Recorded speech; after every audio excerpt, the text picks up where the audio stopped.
¿Quién es de la sección 1 acá? ¿Se acuerdan del taller de póster científico que hicimos en la tarde, la semana pasada? Sí, ahí tuvieron claras las instrucciones. ¿Qué es lo que había que hacer? Por favor, para que la traduzcamos al compañero.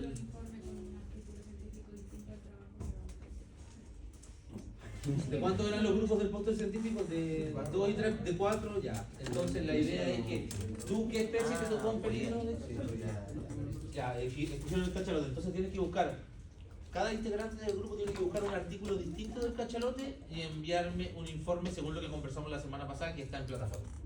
Eso te puedo comentar. ¿Ya? Ahí preguntan a tus compañeros si se te olvidó, pero es fácil. Básicamente, en la discusión necesito que ustedes me den, que se lean un artículo científico y sepan más o menos de qué trata, qué pasó en cada sección.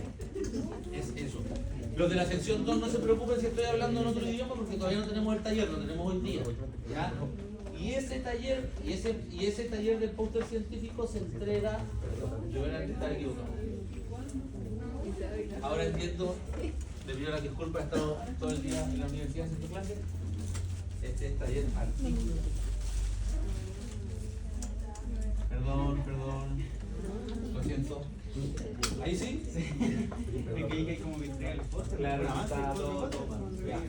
Entonces, sección 1 entrega el taller del artículo el 9, el martes, que es el próximo martes, y la sección 2 lo entrega el 23. Ya, les pido disculpas. Y luego en el taller 3 que vamos a tener, que es el 24 de septiembre para la sección 1 y el 1 de octubre para la sección 2, va el avance del póster científico, donde cada grupo va a pasar adelante y va a presentarme su póster aquí, lo vamos a ver igual que las clases y vamos a discutir de lo que podría mejorar, de lo que está bien y lo que está mal, según lo que vayamos conversando todos. Es una conversación más que una evaluación, ¿ya? Es para ir avanzando en eso.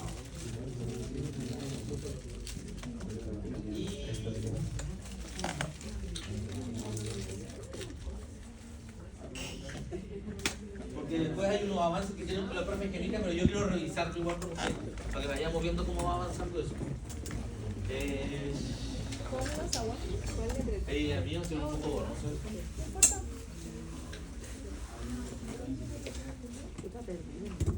Sí, acaba de subir.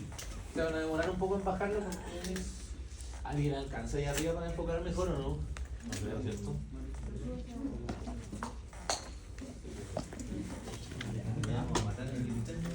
Ya, chiquillos, chiquillas, vamos a darle. Todo lo que nosotros hemos estado hablando hasta ahora es concepto de biodiversidad.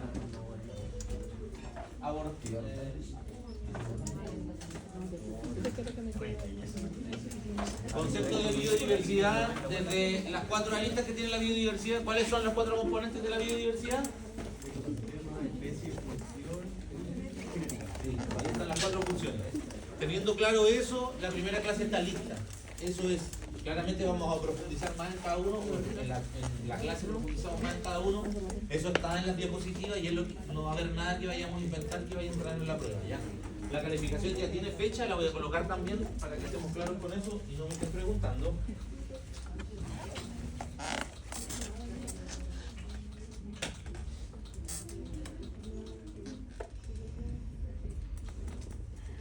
Taller. La prueba está para el 1.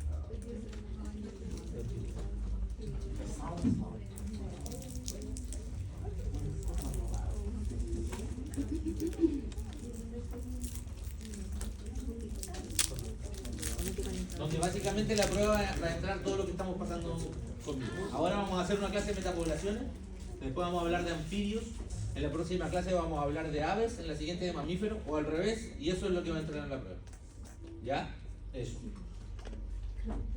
Entonces creo que yo ya les había adelantado algo sobre metapoblaciones con anterioridad, pero básicamente se basa en una conceptualización de las afecciones que nosotros hemos hecho en el medio ambiente a través de los impactos ambientales, ya que lo principal que se ha hecho es talar el bosque nativo. Entonces lo que estamos haciendo es colocar carreteras entre medio de espacios que antes vivía la fauna libremente, que estamos fragmentando el ecosistema.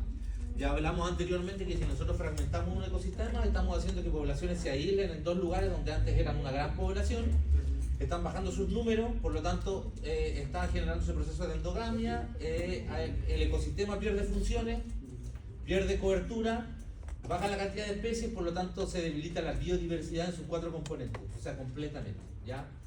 Por lo tanto, estos modelos de metapoblaciones nacen en los años, ahora les digo en qué años nacieron, no lo sé de memoria, nacen en los años 69 a través de un caballero que se llama Levins, que él se da cuenta que ahí ya empieza a conceptualizarse de alguna forma que la fauna se está moviendo entre parches geográficos, ¿ya? Básicamente lo que estamos haciendo es dividir el ecosistema en distintos espacios y la fauna se está moviendo por estos espacios, ya no es, su rango de gas no es completo, sino que se está moviendo entre fragmentos de ecosistemas, ¿ya? ¿Por qué es importante esta definición? Ya que una metapoblación es una población especialmente estructurada, o sea, espacialmente estructurada, es una población de poblaciones locales o subpoblaciones. Por ejemplo, aquí tenemos subpoblaciones, ya no tenemos una sola población, ¿ya? Y unas dependen de otras. ¿Y qué es lo que está pasando aquí, por ejemplo? Aquí tenemos una definición de metapoblación matemática, es un concepto matemático que muestra que estos tres componentes del ecosistema o microecosistemas o subpoblaciones sí dan las condiciones para que las especies se muevan entre los espacios, pero estos trozos de ecosistema ya no están soportando la biodiversidad que antes deberían haber soportado como un conjunto, ¿ya? Por lo tanto, es la primera forma o la primera manera en que se empieza a entender cómo afecta la fragmentación en la fauna y cómo podemos estimarlo matemáticamente o verlo en un mosaico, ¿ya? Porque la naturaleza igual es dinámica, por lo tanto es súper difícil acotarla hasta que llegaron estos modelos de metapoblaciones. Antes que el señor Lewis no se le había ocurrido a nadie más ver las cosas de esta forma, ¿ya? Y la definición actual de una metapoblación, que es un poco más amplia y más actual, es una población de poblaciones locales, subpoblaciones que interactúan a través de intercambio de individuos, ¿ya? Lewis lo primero que vio fue que habían sucesos de colonización, por ejemplo, si había un bosque nuevo, las aves del bosque más antiguo llegaban a colonizar y anidar en el lugar, pero no necesariamente alimentarse. Por lo tanto, esos movimientos dependen de la calidad y las condiciones ecológicas que hay en los lugares donde se están moviendo, ¿ya? Eso básicamente como para entenderlo a grandes rasgos. Y de aquí en adelante, casi a la par con cuando nace la biología de la conservación, es en estos años, 1970, 1969, y luego ya se empiezan a complejizar hasta Hansky y Simberloff en el 97, donde estos modelos fueron cada vez más complejos, ¿ya? Pero es importante entender que es la primera vez que se entiende la fauna de una forma matemática, ¿ya? Y no solamente estudiando particularidades de poblaciones, porque ya se habían estudiado poblaciones de aves y otros tipos de grupos animales, mamíferos, pero no se había visto el ecosistema fragmentado como un todo, ¿ya? Como un sistema que nosotros estamos fragmentando y dividiendo en partes y disminuyendo sus funciones, ¿ya?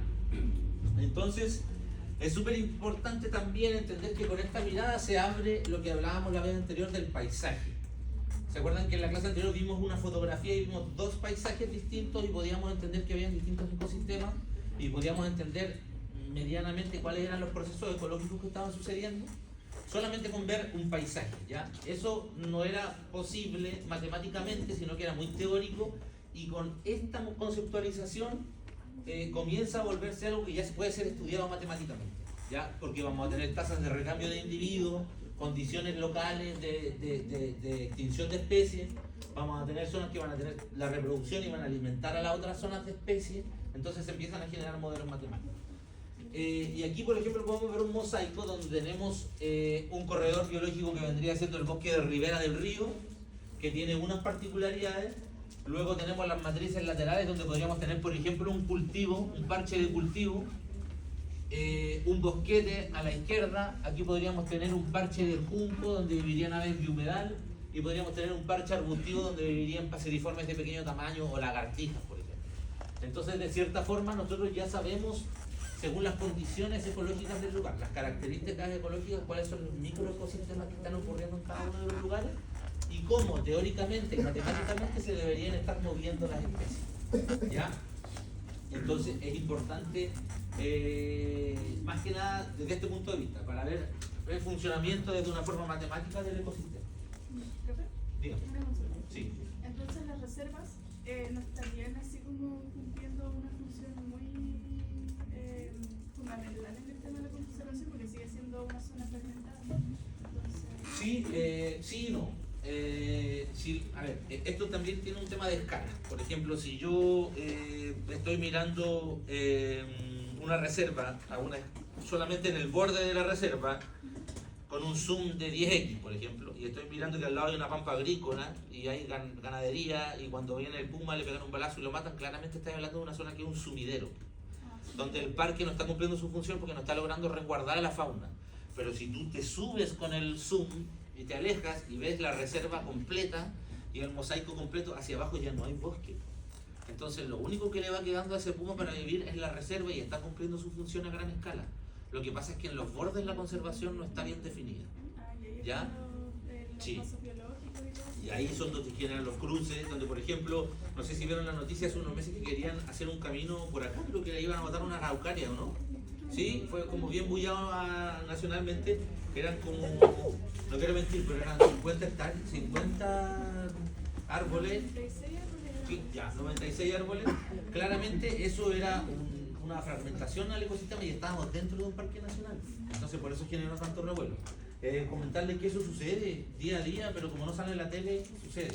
¿Ya? Entonces también es importante entender que la reserva está cumpliendo su función. Por ejemplo, si es que este modelo de parques nacionales nace, no me acuerdo exactamente en qué época, pero los primeros parques que se hicieron fueron gringos. Por ahí por Yosemite, de estos lugares donde van a hacer escalada, por ahí se hicieron los primeros parques nacionales.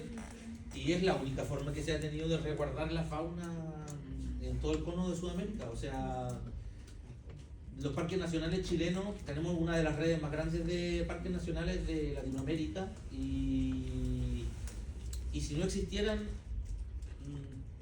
o sea, seguirían sacando lo poco de alerce que queda en la región de los lagos, las araucarias de aquí ya hubieran desaparecido. Entonces, de cierta forma, vamos a llegar a eso, ¿eh? Los parques nacionales están cumpliendo una labor de fuentes en estos modelos matemáticos. Son fuentes y las especies se mueven fuera del parque a morir porque no se reproducen muy poco y llegan a zonas sumideros, donde las especies creen que están las condiciones dadas, pero el ecosistema no está preparado para albergarlas y terminan no logrando sus ciclos reproductivos completos. Quizás logran una nidada, pero el polluelo no es efectivo, por lo tanto vuelven al parque nacional o mueren ahí, y el parque nacional sigue generando reproducción, ¿ya? Porque las tasas de reproducción hacen que las poblaciones aumenten, pero cuando se mueven de los lugares que les dan el resguardo, empiezan a morir en los otros espacios o no se pueden reproducir. Entonces, solamente para terminar, el parque nacional sería una fuente y todos los otros parques de bosque que van quedando lejanos al parque nacional son sumideros de especies nativas, ¿ya? Eso. Las zonas de conservación como los parques tienen un fin definido, ¿cierto? Como tal, como usted dice, ya que hay zonas como sumideros, a ver, hay especies que se reproducen y por territorios tienen que ir moviendo a otras partes, pero el territorio, como usted había dicho, está limitado. Sí. Y normalmente son los nuevos, ¿cierto? Los que se van moviendo a otras zonas. ¿Por los qué? Las nuevas generaciones. Sí, las nuevas generaciones son las que se van, y cuando mueren también hay recambio, también. Porque van muriendo también en el lugar donde nacen, van muriendo también. Entonces hay un recambio y hay una colonización y un movimiento hacia otras poblaciones. Pero por deriva genética no se va igual de a poco atrofiando o se va perdiendo igual. O sea, sí, estamos hablando, por ejemplo, de que lo que les hablaba la semana antepasada del paper de los cóndores, que ya se cree que en 100 años más está comprobado por un modelo matemático que se basa en todo esto, que los cóndores están destinados a la extinción, porque ya quedan tan pocos, tienen un rango de hogar tan grande y las reservas ya no están tanto para que se genere la reproducción, están reproduciéndose entre primos, entre símiles, y se está debilitando la genética porque las coberturas no son necesarias para que ellos se reproduzcan totalmente. Y si cumplen la función para que logran reproducirse, no están logrando generarse cruces genéticos para que la variabilidad genética se mantenga. Por lo tanto, son todos los fenómenos que están sucediendo a la vez. Se están debilitando los 4 componentes de la biodiversidad: la funcionalidad, la genética, los ecosistemas y las especies. Entonces, profe, a largo plazo las reservas no serían como el único mecanismo de herramienta para poder conservar, sino que se deberían incluir otra... Yo no soy muy optimista en este discurso, la verdad, pero el avance industrial y de las ciudades y el retroceso de los parques nacionales no ha parado desde que de la revolución industrial hasta ahora. No hay ningún año en que baje la tasa. todo el rato va para arriba, pues entonces, y ya estamos en época de, ¿cómo se llama esto? Sobregiro ecológico. O sea, por ejemplo, a nosotros las reservas naturales nos dan ciertos servicios ecosistémicos que ya están sobregirados, pues. O sea, ya hay menos agua de la que podemos tener. Por eso se están tratando las aguas y purificando las aguas nuevamente, porque la naturaleza debería ser capaz de generar la limpieza de todo el agua que tengamos que consumir. Pues ya no es factible para la naturaleza realizar ese servicio ecosistémico porque está mermada y fragmentada.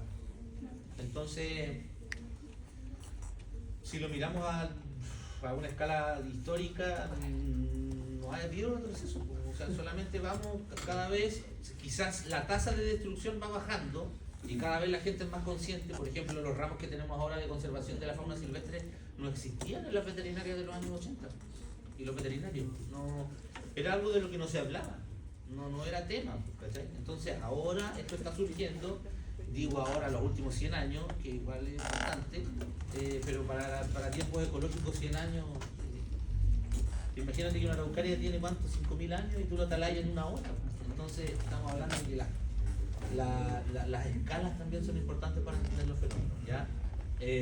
Y también se cree que en algún momento vamos a empezar a morir porque la naturaleza no va a lograr generar el recambio para que nosotros logramos comer, se vienen guerras por agua y todo eso. Por eso quizás 300 años más el mundo Mad Max es factible.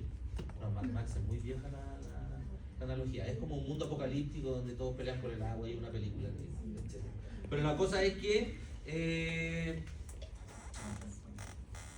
¿se está afectando menos la biodiversidad? Yo creo que sí, porque de hecho que no talen unas araucarias para hacer un camino es una indicación, o sea, algo está diciendo, pero nunca ha dejado de existir, sino que cada vez más pequeño, pero ya no tenemos vuelta atrás un poco en algunos ecosistemas, ¿ya? Entonces sí, el panorama es un poco alentador, pero son los hechos y es lo que se ha escrito y lo que yo he logrado leer o lo que se ve en la literatura de conservación, ¿ya? Pero volviendo a los elementos del paisaje y a las fragmentaciones, también de cierta forma nosotros estamos hablando de fragmentación y aquí vamos a suavizar un poco el discurso de que todo está mal, pero cuando nosotros miramos un ambiente natural sin afecciones humanas, también está fragmentado, porque hay microecosistemas, no todo el rato es solo un ecosistema. Cuando uno va al bosque, también hay claros de bosque que tienen arbustos. Por ejemplo, un chercán no va a anidar en una araucaria, o una paseriforme de pequeño tamaño, necesita quila, por ejemplo, que es un arbusto de menor tamaño donde logre generar un nido, ¿ya? Entonces también estos modelos matemáticos logran entender los movimientos de las especies entre los distintos estratos del bosque y de un humedal, ¿ya? Entonces, hay varias teorías de las metapoblaciones. Como les comentaba, el desarrollo o el auge de esta teoría se genera en los años 90 y se convierte en un enfoque dominante para la conservación, ya que los hábitats están altamente fragmentados. Y la persistencia de las especies, a pesar del riesgo de extinción a corto plazo en poblaciones individuales, es importante entender porque, por ejemplo, estos parches de aquí existen, pero y si las aves llegaran a ir ahí, solamente irían a morir o irían de pasada, porque no tienen las condiciones alimentarias o el estrato vegetal para lograr hacer sus nidos, ¿me entienden? Entonces las especies también eligen sus zonas, y aquí por ejemplo tenemos 3 microambientes que están en buenas condiciones y las especies solo se están moviendo entre ellos 3. Estos microambientes de aquí están debilitados o subpoblaciones y las especies no se mueven en ese lugar. Entonces estas flechas están mostrando, por ejemplo, que estas dos poblaciones de acá son las fuentes y este es el sumidero. Y estas de acá no están siendo colonizadas. ¿Por qué? Por la dirección de las flechas. Si ustedes se fijan, aquí la fauna se está moviendo entre los parches porque suben y bajan, ¿cierto? Pero aquí solamente van a este lugar y no vuelven.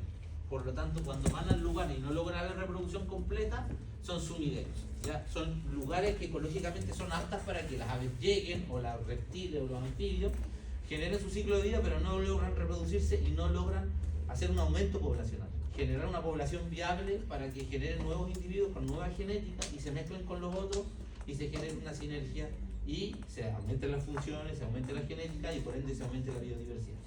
Por ejemplo, este es un modelo clásico de parque nacional. El isla continente o fuente sumidero. ¿Dónde creen ustedes que está la fuente? El punto grande, que si se fijan, ese punto está alimentando a los otros puntos de población, pero los otros puntos no generan el ciclo completo. No hay un crecimiento poblacional que traiga poblaciones de vuelta.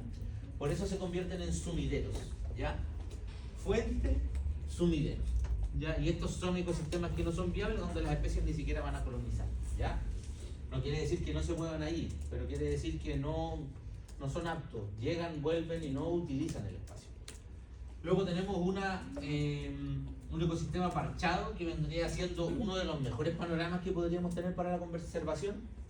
Por eso se habla, por ejemplo, que en mantener bosques de ribera en los ríos es súper importante porque la fauna se mueve a través de estos bosquetes.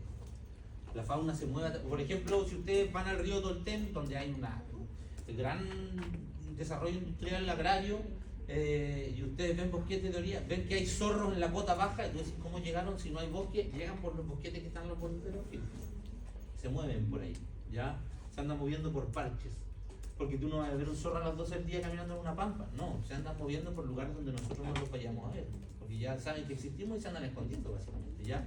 De hecho también se sabe que los felinos en reservas nacionales que han sido muy estudiadas cambian su conducta y salen más de noche que de día para que no los vean. ¿Ya? Entonces también hay un efecto, solamente con existir hay un efecto en que la fauna se está escondiendo de nosotros, ¿ya? ¿Por qué digo que la disposición parchada vendría siendo una muy buena disposición? Porque las especies están logrando, si bien en distintos parches que están distanciados en el espacio, lograr reproducciones completas y aumentar sus poblaciones en esos parches. Por lo tanto se mueven a la otra y se andan moviendo y están todo el rato generando nuevas poblaciones y están generando variabilidad genética, variabilidad de funciones. Por lo tanto pueden lograr aumentar la biodiversidad. Y luego ya tenemos una población en desequilibrio que hay bastantes ejemplos, como por ejemplo bosques de reservas aisladas a una reserva nacional que no tienen conexión ya con la reserva nacional, donde por ejemplo aquí se genera una historia, aquí otra historia y otra, y las especies no se mueven cada una de su zona, de su reducto. O sea, estamos hablando que quizás son viables las poblaciones de acá, las de acá también, pero los fenómenos de deriva génica, donde los parches son tan pequeños, ya podrían estar debilitando a las especies. Y no hay una mezcla genética entre ellos, ¿cachai? No hay un movimiento. Profe, ¿y en esas ocasiones el humano no podría intervenir para que se instalen más Dios. Sí, sí. De hecho hay casos de éxito. Por ejemplo, el huemul estaba desapareciendo de zonas de Punta Arenas, estaba muy debilitado, entonces en los años 60, 70 hay una comisión nacional, bueno, CONAF, genera cruces y lleva huemules de la zona central, aquí Temuco, de la cordillera Nahuelbuta, hacia allá, y logran aumentar la variabilidad genética y hoy en día las poblaciones son prósperas por ese cruce, porque ya se sabía que la población aislada de allá estaba en deriva génica y que en 100 años iban a desaparecer. Así que, perfecto. Eso, sí, eso iba a decir, así que sigamos hablando. Hay otros casos también, pero el de los huemules es muy bueno. Entonces, este es el por qué se le hace énfasis a esta formación, porque es la formación clásica que muestra todos los tipos de interacciones que existen. Tendríamos las fuentes que se comunican, un sumidero y parches que no son viables para desarrollar el ciclo de vida de la especie. Por lo tanto, alguno de esos modelos va a aparecer en la prueba para que lo expliquen, de los 4 que estaban antes. Echémosle una repasada para que les queden ahí en la retina. El primero es el clásico, que tiene todas las interacciones. Si se fijan, tiene flechas bidireccionales. Entonces, estas dos poblaciones son las que están alimentando a esta tercera, pero esta tercera no está alimentando a ninguna otra. O sea, es un sumidero y las fuentes están acá. Y estos son parches no aptos para desarrollar los ciclos completos biológicos de la especie. Luego tenemos la isla continente o fuente sumidero, que se explica muy bien con los parques nacionales, donde el parque nacional está generando todas las especies para los bosquetes aledaños, pero en los bosquetes aledaños las especies, si bien se están reproduciendo, no están logrando aumentar los tamaños poblacionales para alimentar otros lugares, sino que están muriendo, ahí son sumideros. Estamos hablando de, no piensen en la muerte como que llegan y mueren, sino que quizás desarrollan su ciclo reproductivo, pero no logran generar poblaciones que crezcan y logren alimentar otros espacios. O sea, la población existe, es persistente, está en el lugar, pero es un sumidero, porque no puede prosperar y colonizar otros espacios, ¿ya? Luego tenemos la parchada, que se explica, por ejemplo, con bosquetes de borde de río que se están comunicando entre ellos.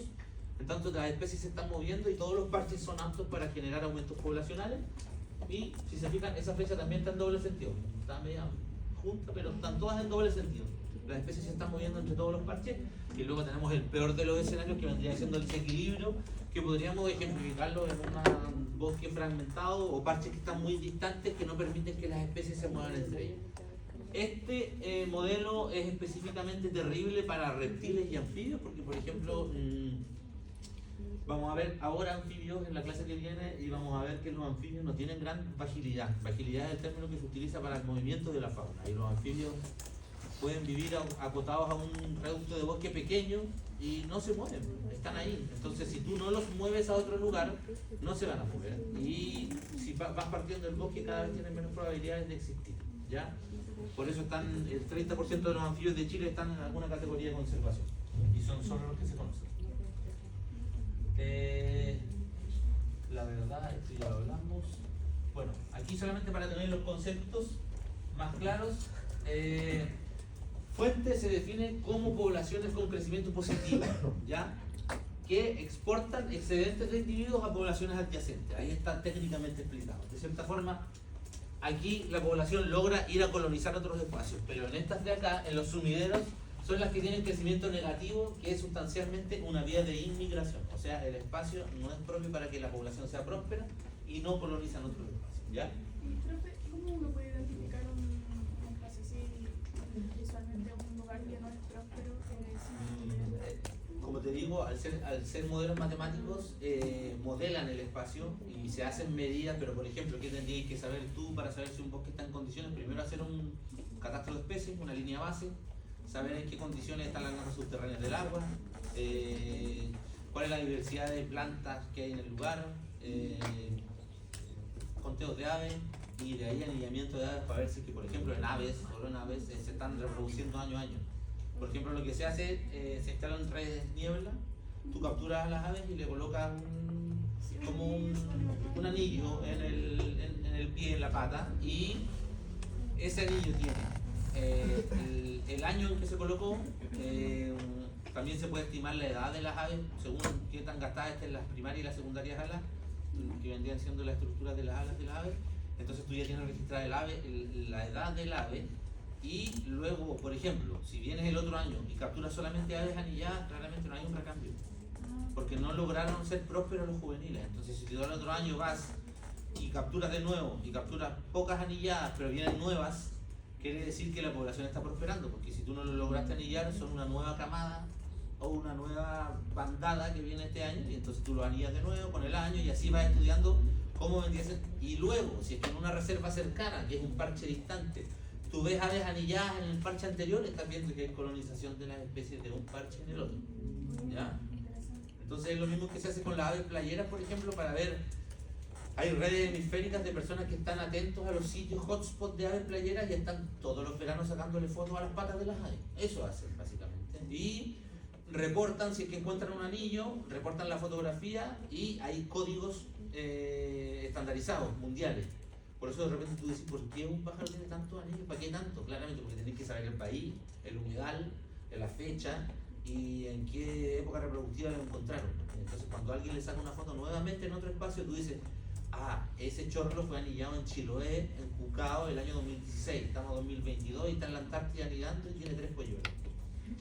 Y ahí, con esos datos, procesar esos datos es una locura también, pero las redes internacionales de aves playeras se comunican y van todo el rato diciéndose, oye, apareció acá, está acá, etc. Como también con los radiotransmisores que se le colocan a los felinos o a las aves, hay una red interconectada de antenas de telefonía que están colocadas a vía de parques nacionales o en zonas estratégicas que cubren una gran cantidad de espacio, y cuando el ave pasa, tienen como un chip de celular, que es básicamente lo mismo, se conecta al 3G, al 4G o al 2G, lo que encuentre en el lugar, y tira los datos del recorrido que tuvo antes. O antes marcaba un punto, ahora como tienen paneles solares, logran tener energía sin estar conectadas a las redes, por lo tanto ya no es un punto, sino que emite el track que había llevado hasta ahí. Y luego choca en otra antena y hay otro track, y luego se va uniendo cuál fue el recorrido que hizo el ave hacia los destinos donde llegó, ¿ya? Entonces, claro, se podría explicar a través de esas técnicas una dinámica de fuente sumidero o isla continente, ¿ya? Pero por ejemplo, si ustedes ven un pitío en un árbol de Temuco, ese pitío viene de un bosquete, no es que se reproduzca en la ciudad, pues no.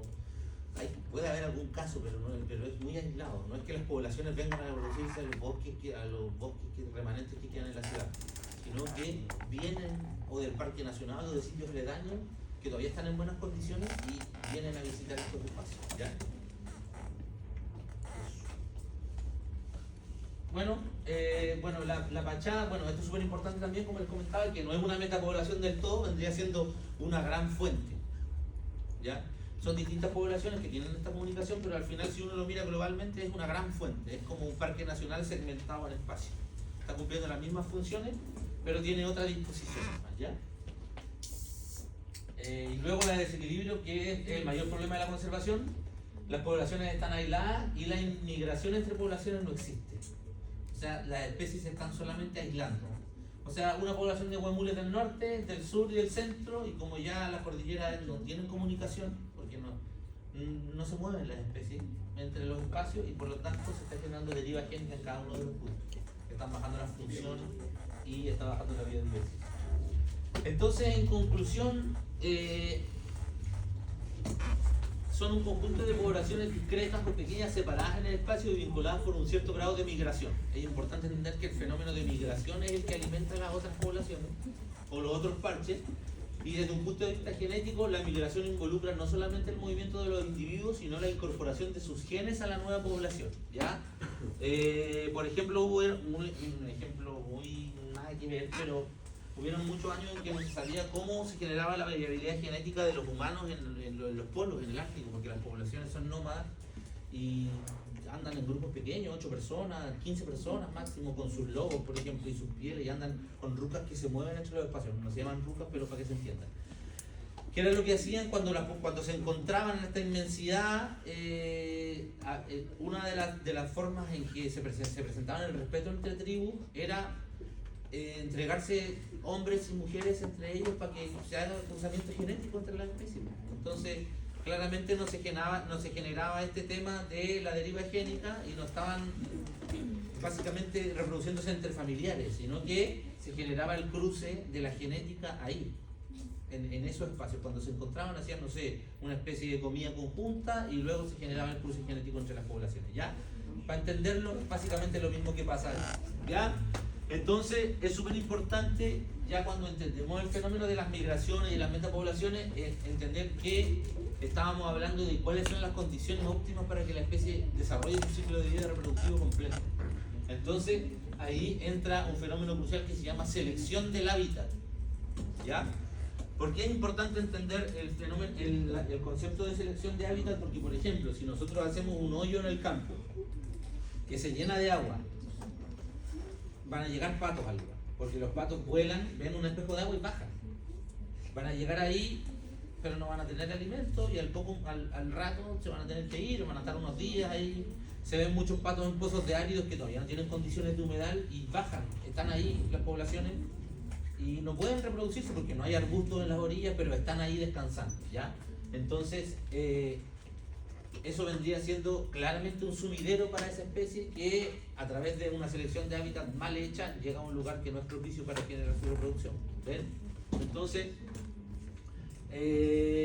eso básicamente. No sé si se entiende el modelo. Es como que, si se fijan, estamos englobando todo lo que estábamos hablando antes, porque estamos hablando de parches, que vendría siendo en los diferentes tipos de ecosistemas, o bosques, o humedales. Estamos hablando de las funciones que cumplen las especies, porque las mismas especies son las que están dispersando estos espacios.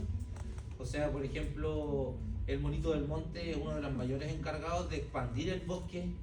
¿Por qué? Porque se alimenta de semillas que pasan por el gastrointestinal, el tubo digestivo, pierden la cobertura y quedan listas para germinar como semillas. Entonces, todas las funciones importan en sí mismas, y es una sinergia entre las 4 componentes de la biodiversidad. Y aquí ya tenemos, por ejemplo, un claro ejemplo, voy a apagar la luz por un momento, de un ecosistema altamente fragmentado. Creo que parece que es Temuco, ¿no? Sí, Temuco. Entonces, si ustedes se dan cuenta, esto, si ustedes se fijan aquí, esto tiene que ser un bosque continuo. Entonces, esto es gran escala, es una gran escala de paisaje. Y estamos viendo de que especies de gran tamaño se deberían estar moviendo, pero por ejemplo las ranas que viven aquí ya no van a llegar acá. Es imposible que se muevan de un espacio, a menos que, como decía la compañera, nosotros tomemos a las especies y las movemos al otro lado, ¿ya? Entonces, aquí ya tenemos un mosaico donde tenemos, por ejemplo, varios parches que están aislados, y esto está actuando como una fuente y todos los otros pequeños bosquetes están actuando como un sumidero, ¿ya? O sea, en teoría también, porque tenemos que hablar de qué especie estamos hablando, pero aquí podemos ver in situ, en una fotografía, de lo que estábamos hablando. Y ahora, si es que nosotros hacemos un zoom y vamos a otra escala, ya vemos que empiezan a aparecer bosques de ribera que antes no estábamos mirando, eso no se veía tanto. Entonces, si se dan cuenta, ya podríamos sumar otra metapoblación, otra fuente a los distintos tipos de bosque. Y los sumideros vendrían siendo los bosques pequeños y estos corredores que están por aquí. ¿Ven? Pero también podríamos hacerlo a otra escala, mucho más cercana, que era un poco lo que estábamos preguntando al principio de la clase. Y estamos viendo cómo quizás ya no es un modelo de fuente sumidero, sino que estamos hablando de un mosaico continuo, que es el último modelo, porque se está moviendo. Hay continuidad entre todos los lugares. Por lo tanto, quizás todo el bosque es la gran fuente y los sumideros solamente la ciudad, ¿ya? Entonces depende de qué especie estemos hablando, porque no es lo mismo hablar de reptiles que hablar de aves, porque tienen distintos grados de movimiento. No es lo mismo hablar de mamíferos, bueno, en la ciudad no creo que haya mamíferos, pero no sé si se entiende. Ahora, si le sumamos las afecciones que hay en cada uno de los parques, por ejemplo, aquí podríamos tener un sumidero solamente porque aquí hay 16 perros en estas casas que se mueven por este bosquete. Hay especies que no van a estar ahí solamente porque están los perros, ¿ya? Pero también podríamos hablar de especies pequeñas como chercanes o picaflores que se alimentan de los parques. Ustedes, no sé si tienen alguna vecina que tenga parques en su casa, que tenga, jardines o flores. Hay colibríes ahí, siempre llegan, ¿ya? Entonces, de cierta forma, eso también tiene que ver con que son acciones de conservación porque les estás dando alimento a esas especies, ¿ya? Y el colibrí no va a anidar en el suelo para que se lo coma un perro, sino que va a anidar en un arbusto alto donde saben que el perro no va a llegar, pero se va a ir a alimentar cercanamente a la casa. Entonces podrías estar habilitando una nueva fuente a un sumidero que era anteriormente que no tenía alimento. Ahora tú estás dando una dimensión del nicho de lo que hablamos anteriormente, que vendría siendo el alimento, ¿ya?